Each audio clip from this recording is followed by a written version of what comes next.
সম্মানিত মাছ চাষি ভাই ও বন্ধুগণ, তো ভিডিওতে এখন আপনারা যে মাছের পোনাগুলো দেখতে পাচ্ছেন এইগুলো হচ্ছে অরিজিনাল হাইব্রিড জাতের মনোসেক্স তেলাপিয়া মাছের পোনা। তো এই তেলাপিয়া মাছগুলো পুকুরে চাষ করলে মাত্র 3 থেকে 4 মাসের মধ্যেই বাজারজাত করা যায়।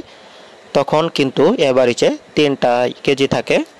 তো যে সকল খামারি ভাইরা বাণিজ্যিক উপায়ে চাষের জন্য উন্নত জাতের হাইব্রিড জাতের মনোসেক্স তেলাপিয়া মাছের পোনা খুঁজতেছেন, তারা কিন্তু আমাদের কাছ থেকে এই তেলাপিয়া মাছের পোনাগুলো সংগ্রহ করতে পারেন।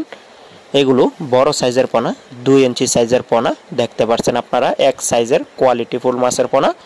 তো যারা আগ্রহী আছেন অবশ্যই কিন্তু স্ক্রিনে দেওয়া নাম্বারে যোগাযোগ করবেন অথবা ভিডিওর দেওয়া ডিসক্রিপশন বক্সে দেওয়া নাম্বারে যোগাযোগ করবেন। এই মাছের পোনাগুলো আমরা পিস হিসাবে বিক্রি করি।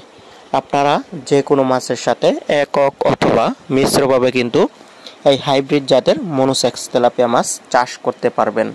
চাষ পদ্ধতি খুবই সহজ, আর চাষের জন্য অবশ্যই আপনারা প্রতি শতাংশে 200 থেকে 250 পিস মাছের পোনা মজুত করবেন। তাহলে কিন্তু আপনারা তেলাপিয়ার যে ফলন আছে অরিজিনাল যে আশাস্বরূপ ফলন করা যায়, যেরকম 2-3 কেজি থাকবে 3 থেকে 4 মাসে, তাহলে কিন্তু আপনারা অরিজিনাল রেজাল্টটা পেয়ে যাবেন।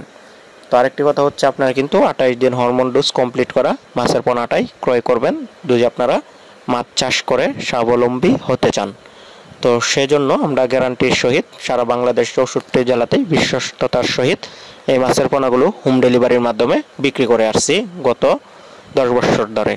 তো যারা আগ্রহী আছেন এই সমস্ত মাছের পোনা ক্রয় করবেন, তারা অবশ্যই আমাদের স্ক্রিনে দেওয়া নম্বরে যোগাযোগ করবেন অথবা ডিসক্রিপশন বক্সে আমাদের ঠিকানা রয়েছে, আপনারা চাইলে আমাদের ঠিকানা থেকেও এসে এই মাছের পোনাগুলো নিয়ে যেতে পারবেন। তো যারা আসতে চান অবশ্যই ফুল ঠিকানা আমাদের ডিসক্রিপশন বক্সে রয়েছে, অবশ্যই এসে দেখে নিয়ে যেতে পারবেন।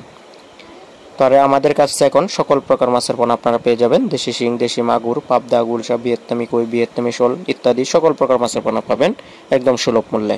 তো দেরি না করে আজই অর্ডার করুন আপনাদের পছন্দের অরিজিনাল হাইব্রিড মনোসেক্স তেলাপিয়া মাছের পোনা। তো ভিডিওটি দেখার জন্য সকল চাষিকে অসংখ্য ধন্যবাদ।